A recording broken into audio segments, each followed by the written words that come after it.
সন্দীপ ঘোষ আর অভিজিৎ মণ্ডলকে সিবিআই আদালতে পেশ।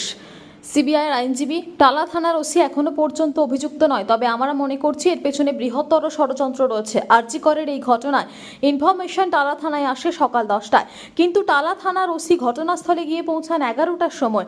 এফআইআর রুজু হয়েছিল রাত 11:30টার পরে। সন্দীপের সঙ্গে ওই দিন কথোপকথন হয়েছিল টালা থানার ওসির। এদের মধ্যে যোগসূত্র রয়েছে। পুলিশ ও সিবিআইয়ের মধ্যে কোনো দ্বন্দ্ব নেই। টালা থানার ওসিকে হেফাজতে নিয়ে জিজ্ঞাসাবাদ করে ঘটনার তথ্য সিবিআই পেতে চাইছে।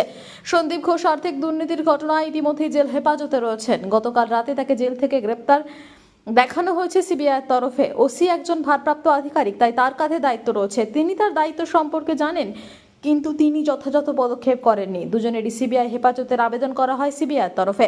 মুখোমুখি জেরা সন্দীপ এবং অভিজিৎকে আবেদন সিবিআইয়ের। ফোন রেকর্ডে দেখা গেছে সন্দীপ এবং অভিজিতের সঙ্গে যোগসূত্র রয়েছে।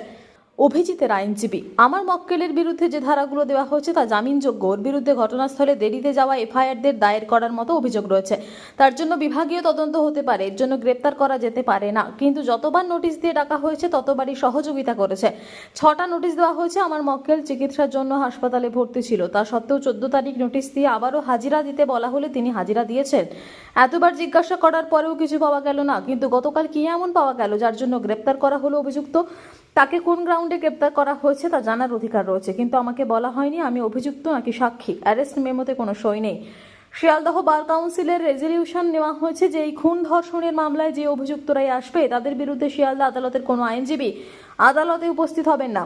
অভিজিৎ মণ্ডলের হয়ে এক আইনজীবী জামিনের আবেদন করতে গেলে আদালত কক্ষের মধ্যেই শিয়ালদহ আদালতের বার কাউন্সিলের এক আইনজীবী রাজেন্দ্র গুপ্ত তীব্র বিরোধিতা করেন। হুমকির সুরে তিনি বলেন, আজ বাইরে থেকে এসে জামিনের আবেদন করলেন তো লজ্জা করছে না? বাইরের মানুষ অপেক্ষা করছে।